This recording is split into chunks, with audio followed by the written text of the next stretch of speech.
आणि रत्नागिरीच्या संगमेश्वरमध्ये काही विहिरी कोरड्या पडल्या आणि याच कोरड्या पडलेल्या विहिरींमध्ये रानगवे अडकून पडलेले होते। या रानगव्यांची सुखरूप सुटका करण्यात वन खात्याला आता यश मिळालेलं आहे। काल रात्री 11:30च्या दरम्यान संतोष खेडेकर यांच्या शेतातील कोरड्या विहिरीत 5 रानगवे पडले। याची माहिती मिळताच वन खात्याचे अधिकारी आणि कर्मचारी घटनास्थळी पोहोचले।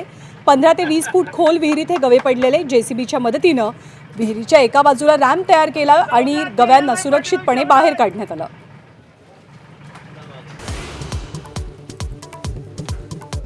राष्ट्रवादीच्या विलीनीकरणावरनं दादांसोबत चर्चा झालेली होती। सुप्रिया सुळेंची पहिल्यांदाच माहिती, तर आजच्याच दिवशी विलीनीकरण होणार होतं, अंकुश काकडेंचा दावा।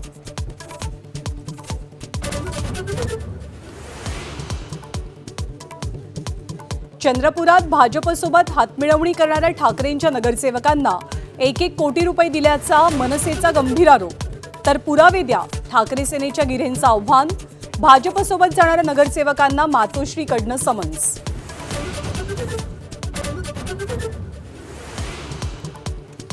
मुंबईमध्ये मराठीचा आग्रह धरणाऱ्या ठाकरे सेनेकडनं परभणीत धार्मिक गणितांची जुळवाजुळव। सय्यद इक्बाल महापौरपदी विराजमान। औरंगजेबाचा अजेंडा रेटण्याचं ठाकरेंच्या सेनेचं काम, भाजपचा हल्लाबोल।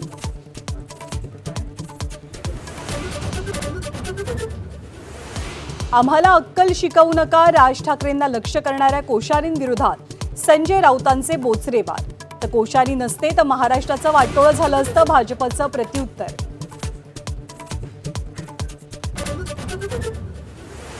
माझ्या हत्येचा कट रचला जातोय, मराठा आंदोलनकर्ते मनोज जरांगेंचा गंभीर आरोप। मराठा आरक्षणासाठी लढत असल्यानं कट शिजत असल्याचा दावा।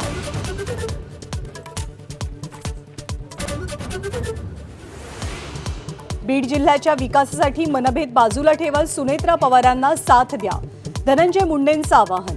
पुणे आणि बीड जिल्हा नियोजन बैठकीत अजित पवारांच्या आठवणीत सगळेच भाऊक।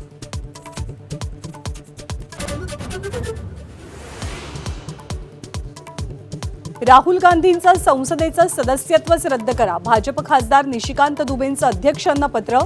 राहुल गांधींचं वर्तन सभागृहाच्या मर्यादेविरोधात असल्याची तक्रार।